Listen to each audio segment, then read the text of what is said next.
Então vamos tratar desses 4 fundamentos do homem de sucesso aqui. Vamos falar cada um por sua vez. E o primeiro que nós vamos falar é ter um ofício. Ter um ofício. O que significa ter um ofício? Eu diferencio ofício de trabalho. Porque trabalhar você pode fazer trabalho e não quer necessariamente dizer que aquilo é um trabalho digno. O ladrão, o membro da facção criminosa faz um trabalho.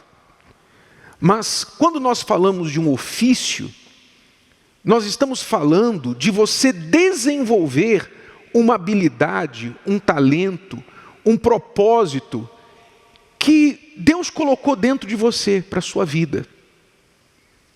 Ninguém nasce nesse mundo sem pelo menos um talento.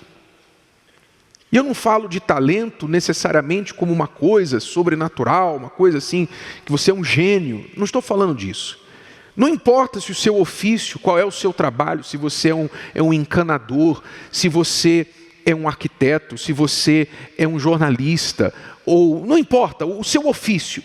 Desde que esse ofício seja digno, necessário, sirva para um bem comum, ou um bem das pessoas a quem você serve, esse ofício é um ofício digno. Então, o homem ele precisa ter um ofício. Por quê? Porque, naturalmente, se ele não tiver um ofício que venha sustentá-lo, e que venha, se ele tiver uma família, ou quando ele vier a ter uma família, venha ajudá-lo a sustentar a sua família, sua esposa, seus filhos, etc., naturalmente ele vai precisar de alguém que o sustente. Se você não tem um ofício, para que você seja independente, você sustente a si mesmo e aqueles da sua família, o que dependem de você, então você é um dependente. Talvez, para você não esquecer, eu diria que você é um encosto. O que é o encosto? Não estou falando que você é um demônio, não. Mas o encosto no sentido de que você é o encostado. Você é aquele homem encostado na mulher. A mulher tem que ficar sustentando. Um dos grandes problemas e queixas que nós recebemos das mulheres que vêm fazer a terapia do amor, que vêm lutar pelo seu casamento, é este. Entre tantos problemas enfrentados nos relacionamentos, um dos problemas do homem moderno, porque eu diria que algumas décadas atrás isso não era um problema comum, porque o homem sempre foi associado à ideia de provedor. Se você não conseguia se prover para si, prover para a sua família, isso era uma vergonha total, anos atrás. Hoje já nem tanto, porque, como eu falei, às vezes as próprias mulheres, pela sua ascensão, pelo seu crescimento financeiro, profissional, muitas delas não precisam nem de um homem para sustentá-las financeiramente. Mas mesmo a mulher que ganha bem, que ganha até mais do que o marido, ela não quer um marido em casa lavando os pratos somente, cuidando do bebê. Ela quer um homem que tenha um senso de dignidade, um senso de propósito, um senso de valor. Eu posso fazer mais, eu vou correr atrás, eu vou lutar. Eu me lembro de um casal que nós aconselhamos em que a mulher, ela era CEO de uma empresa, ela gerenciava centenas de funcionários, enfim, uma pessoa requisitada, profissional, extremamente capaz e também próspera. Ela se casou com um rapaz que tinha uma profissão meio instável, uma profissão que às vezes ele tinha trabalho, às vezes ele não tinha trabalho e tal. E a grande frustração dela, ela não reclamava que ela tinha que pagar as coisas, que ela tinha que sustentar a casa. Ela não reclamava disso. Ela disse, olha, o meu problema não é esse.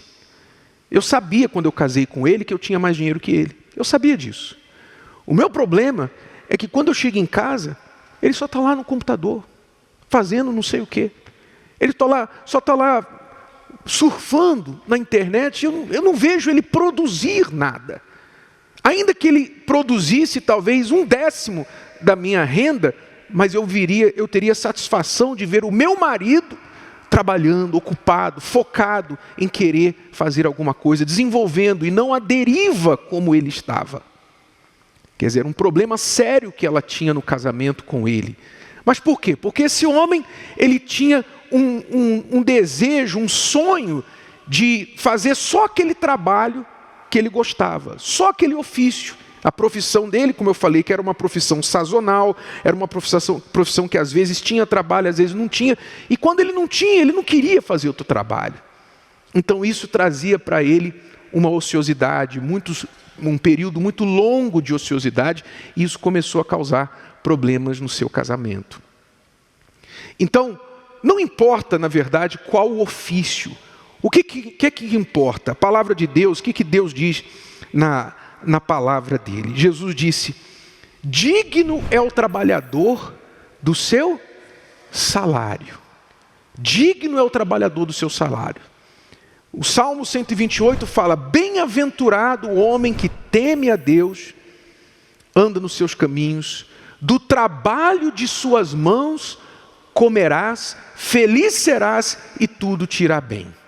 Quer dizer, a Bíblia associa o respeito, o autorrespeito, a dignidade do homem ao seu proveito no trabalho.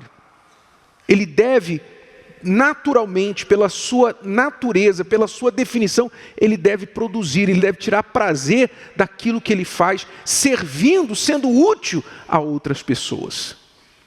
A Bíblia chega a dizer, o apóstolo Paulo chega a dizer, como um conselho na igreja primitiva, que se alguém não trabalhasse, não deveria comer. Paulo chega a falar isso, se alguém não trabalha, também não coma.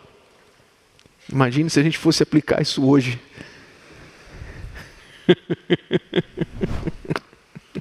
Mas, quer dizer, ainda que não haja ninguém para impor essa regra na sua vida, você deveria tirar uma lição desse ensinamento, para você dizer: poxa, eu não posso ficar na dependência de ninguém, ser um encosto para minha mulher, um encosto para os meus pais, um encosto para o governo. Eu sou um encosto.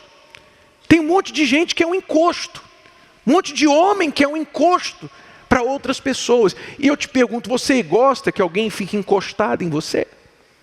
Você gosta? Você está no ônibus, de repente vem um sujeito e começa a encostar em você assim. Você vai gostar disso? Não, você não vai gostar. Você fala: rapaz, sai para lá, rapaz. Está encostando em mim para quê? Você vai se incomodar com qualquer pessoa que se encoste em você. Ora, você não quer ser essa pessoa. Você não quer ser o encosto. Então o que é que você tem que fazer? Você tem que pensar: qual é o meu ofício? Qual é o meu ofício? O que eu posso desenvolver como a minha habilidade? O que eu posso me especializar? Porque o ofício é o quê? É aquilo que a pessoa desenvolveu a habilidade de fazer, ela se especializou naquilo de tal forma que a maioria das pessoas não tem. É o trabalho dela.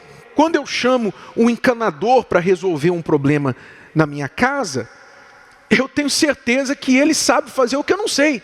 Por isso estou disposto a pagar pelo trabalho dele. Por quê? Porque ele vai resolver o problema que eu não sei resolver. Mas ele se especializou naquilo. Ele se tornou capaz naquilo ali. Então, o ofício dele dá a ele o direito de ser remunerado, de ser pago. E muitas vezes, se ele for dedicado, ele pode ganhar muito dinheiro fazendo um trabalho até mesmo considerado para muitos não importante. Não importante até que um cano estoure na sua casa. Aí você vai ver se é importante o encanador ou não. O ofício, ele tem que ser desenvolvido. E você tem que pensar no ofício como uma espécie de propósito, uma espécie de serviço. O trabalho é uma espécie de adoração que nós fazemos a Deus, porque é uma espécie de oferta. Deus ensina na sua palavra que o trabalhador, quando ele está servindo a outra pessoa, seja o patrão, seja o cliente, seja quem for, quando o trabalhador está fazendo um trabalho e ele está servindo outra pessoa, ele está fazendo, com aquele serviço, ele está fazendo uma oferta a Deus. O nosso trabalho para o patrão, para o cliente, para quem for, o nosso trabalho é uma espécie de oferta para Deus. Por quê? Porque o nosso trabalho, ele fala a nosso respeito. O seu trabalho fala sobre você, você sabia? Você sabia disso? Você sabia que o seu trabalho fala sobre você? Assim como a oferta, a Bíblia diz que a oferta de Abel, mesmo Abel estando morto há milhares de anos, a oferta dele ainda fala até hoje. Assim também o seu trabalho fala sobre você. Porque quando você faz um trabalho bem feito, você faz um trabalho com excelência, você entrega aquele trabalho, quando você termina, vai embora, as pessoas que viram o seu trabalho falam: puxa, que rapaz dedicado, poxa, olha, que trabalho de excelência que esse rapaz fez. O trabalho está falando de você. Você vai embora e o seu trabalho está falando sobre você. Assim também como se foi um trabalho porco, um trabalho sujo, um trabalho preguiçoso, ele também vai falar isso a seu respeito. Rapaz preguiçoso, olha só, ele não via a hora de ir embora, largou tudo por aí, tudo mal feito e foi embora. Quer dizer, o seu trabalho está falando de você. O seu trabalho é uma extensão de você.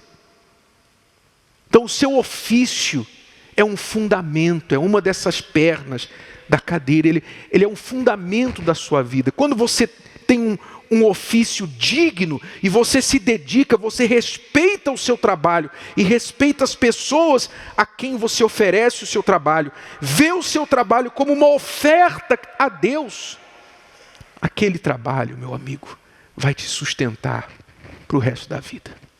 Aquele trabalho o dinheiro vai ser consequência. Dinheiro vai ser consequência, porque você não trabalha por dinheiro.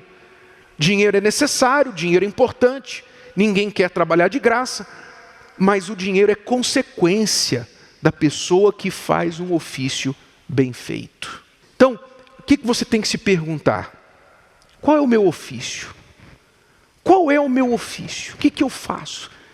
Em que eu tenho me especializado? Eu tenho trabalhado só para pagar conta? Eu tenho trabalhado só para pulando de emprego em emprego? Eu vivo aí de informalidade só para não passar fome, mas não me especializo em nada? Eu faço de tudo um pouco, mas tudo que eu faço é mal feito? Ou eu tenho me especializado em um ofício de forma que eu sou conhecido por aquilo que eu faço? Eu sou disputado, procurado por aquilo que eu faço? Você tem que se perguntar isso. Ou se você tem sido um encosto, um encostado em alguém, que você deveria ter vergonha, você deveria ter respeito próprio, porque você é melhor que isso. Você é melhor que isso. Salvo se você, eu diria, uma pessoa tem algum tipo de invalidez, algum tipo de deficiência física que a impede de trabalhar, a gente até entende, mas há muitos deficientes físicos que trabalham mais do que gente capaz, 100% capaz, sim ou não? Há muitos deficientes físicos que não se entregam, não importa a deficiência, ele compensa a deficiência dele com um trabalho maior ainda pelo outro lado que ele não é deficiente. Como eu já ouvi muitos deficientes físicos falarem, a maior deficiência está na mente, não está no corpo. Então, realmente não há desculpa nenhuma para uma pessoa ficar encostada sobre ninguém. Se o vídeo de hoje te ajudou, você conhece alguém que vai ser ajudado por essa mensagem, passe adiante. E se você ainda não inscreveu aqui no canal, inscreva-se agora. Até a próxima.